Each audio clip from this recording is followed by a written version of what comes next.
here today. I'm thrilled to be here. The SEC spring meetings from afar, I think, captivates college sports.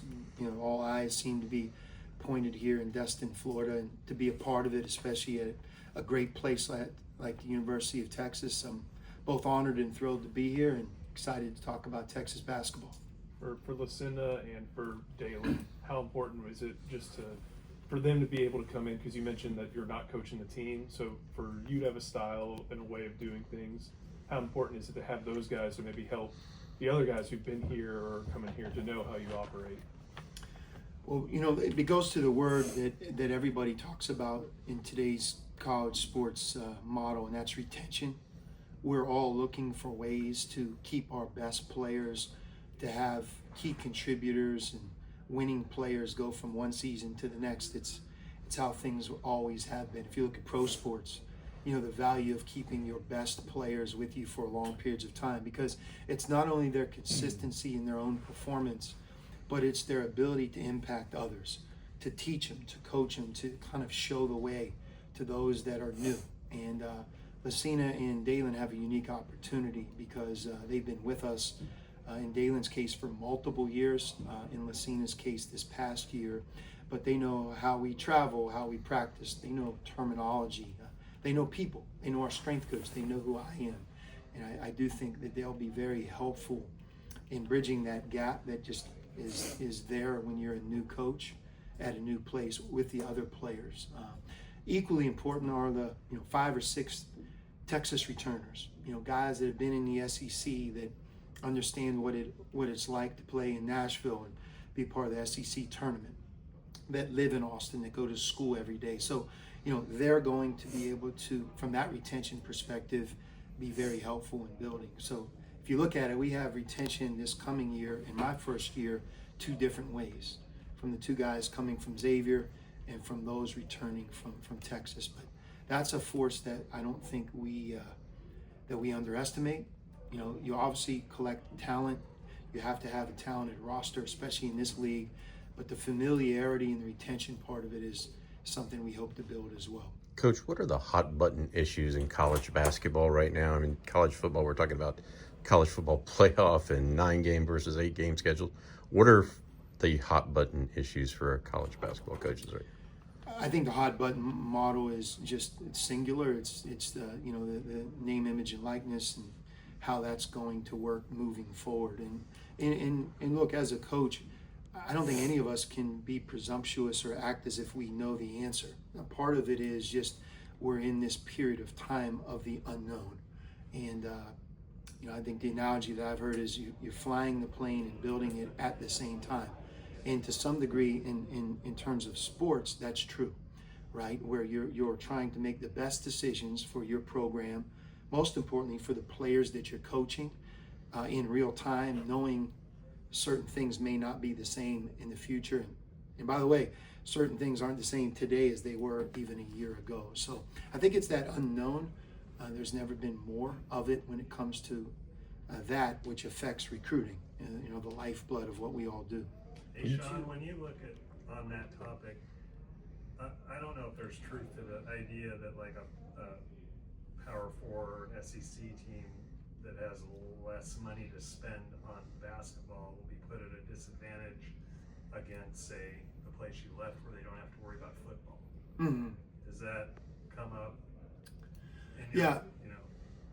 You're talking about the revenue share part. Yeah, the mm-hmm. 20.5 mm-hmm. where if you're at Villanova, you don't have to worry about a football team. Is that an issue for you? You hear that, but I think that me coming from there, I think that if we're here speculating on that towards them, they would equally be speculating on what we're doing down here. And that comes back to this awkward unknown part. You just truly don't know. It is truly speculation. And I know what you're talking about, but one of the other things that I feel as part of the SEC and certainly at the University of Texas is, that you're moving towards the future.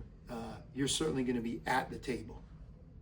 And I think that's a very comforting feeling, whereas there are times when other conferences, as much as they want to feel that way, they can't because of the model that we are in and the power of football. both A&M, both A&M and Texas, new head coaches. What do you know about that rivalry, and what do you know about Bucky McMillan and who he is as a coach or a person? So an amazing fact, Bucky was Colby Jones's high school coach in Birmingham, Alabama. I was Colby Jones's college coach at Xavier. And Colby Jones, if you don't know him, he got drafted in the early second round. He's currently an NBA player, most recently with the Washington Wizards, an amazing kid, and connected to somehow the University of Texas and Texas A&M's basketball coaches. I think if you bet on that about 4 years ago, there would be a lot of people that would take the bet that that wouldn't be the case. So that's really my familiarity, and also I know he had great success at Samford. Coach, 4 years ago, the SEC basketball was not where it is today. What made this so attractive to you, coming to Texas and the SEC? Well, it's two parts. I think the first part that's attractive is I think for any coaches to be a part of the University of Texas. I mean, there aren't many places that combine the forces that we have on our side.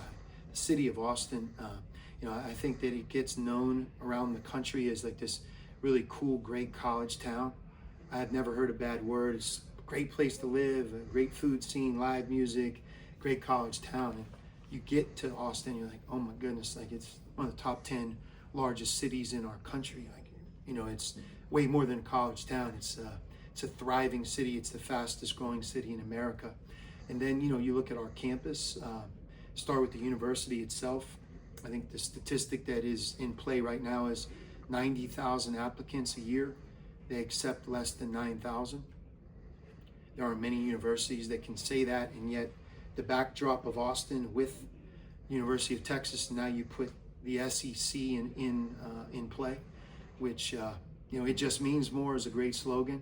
We've all seen it from the outside if you're not a part of the SEC, but it does. You feel that when you turn the TV on, when you watch a college football and this year a college basketball game, you sense that college sports is just incredibly important in this footprint. So that, and then the other part of Texas is the Moody Center and in our practice facility. It's 2.5, 3 years old. There are very few places that have that type of new facility, and that's a great combination that I just named right there in a row. So it's a decision that, although for me, Xavier, it's not like I wanted to leave there. It's a great place in its own right. It's just if you really want to be the best or try to win at the highest level, I think the future of college sports is right here.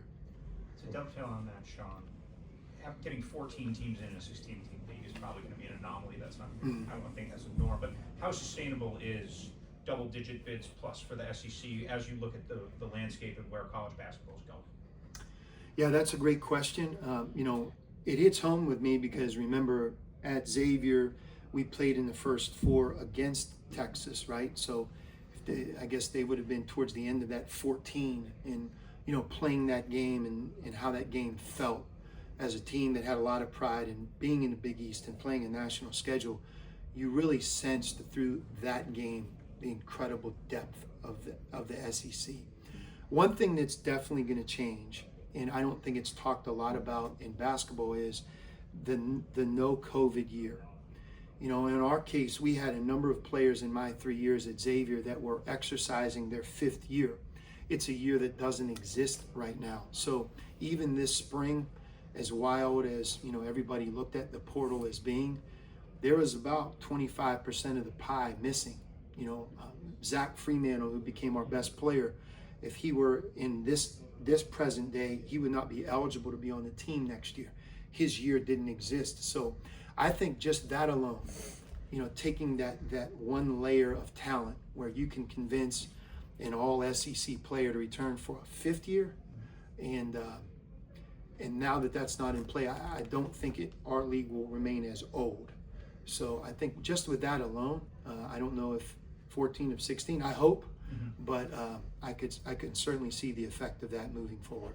Even in the Final Four, when you looked closely at Auburn and Florida, 2 remarkable rosters, part of their greatness was that they had this gift of a blend of talent, but their older players, they were a big part of their success. Who do you think that impacts? That's a really interesting point? Do you think that hurts the power leagues who could afford the veteran players? Yes. Okay. That would be my point there. Mhm. Coach, can you talk about maybe re-recruiting some of the guys that you're recruiting maybe at Xavier now, and then of course now establishing new relationships with guys that you're trying to hit the ground running with and going and see? Yeah, the re-recruiting for me, or just the recruiting, is how I would put it, is just you show up and this is your first team meeting and you're looking at, the players that can come back and be a part of our Texas roster, this coming year. You really don't know them, they know you. I do think one thing that was very helpful for me is they just finished competing against the team that I coached, our team. So, part of a young person's questioning at the beginning is like style of play. They had a good sense. Whether they liked it or not, they had a feel through scouting and through playing that game of how we play, the pace we play at, how it felt. So I was able to describe our style really through that, and it just happened as well. So that's the uniqueness of, Xavier and Texas playing so late in the season. So that was part of it that was helpful, but I thought, the number one thing that we tried to establish is that we would love to have the returning players back, that we're going to put together a program that they would want to be a part of, and a winning program where we could grow and build what's already in place. So I'm thrilled about a lot of things moving forward and excited, but the returning Texas players is at the top of that list. I'm excited to coach them. Got time for one last one? Oh, okay, go ahead. Can you talk about your decision to retain Chris Ogden? Yeah, Augie, it was an easy decision for me because, he's so well-rounded with his background. Former Mr. Basketball as a player who had choices and chose the University of Texas, a winning player, very popular with his teammates during his time. And then he became a coach for Coach Barnes and had a long period of time both in Texas, Tennessee. Went with Chris Beard, who I respect a great deal as a coach. So he knows the game, became the head coach. Think about that power right there. Just ran his own program for a period of time, and he did it in the state of Texas. So to have him in today's world as a general manager, talking to the people, knowing the community in Austin, it became an easy decision. And he's been so instrumental and also very helpful to our entire staff and program moving forward here over these, I guess, first 2 months plus. Is he a good recruiter these days, Chris? Yeah, he's limited because of his role as a accountable coach or whatever. Yeah, but he knows what to do and how to do it. He's very experienced and seasoned. Yeah, for sure. His son's pretty good too, huh? I don't think I can even yeah. comment. Good setup. I'm Just real quick, from a high school recruiting perspective as well, how has that been for you guys as far as just, like, even re-recruiting some of the kids that you before, and then even some of the top kids in Texas that you're trying to get? We want to recruit the high school players moving forward. To the earlier question, I think that it's a blend of transfers, retention, and incoming high school players. You can develop them, you can retain them, and we have such an amazing state that I don't think it would be in our best interest to not make the state of Texas and the best high school players in the state a huge priority. To not do that, I don't know if you can maximize who we are as a basketball program and university. So recruiting high school players, you're going to see us active. I also don't think our entire team or classes of 5 or 6 are going to be a part of our future, but getting the right 2 or 3, sometimes maybe even 4 in a class, and then and trying to then add players to the spring. That's our philosophy. Thanks, Coach. Thank you, Coach. Thank you, guys.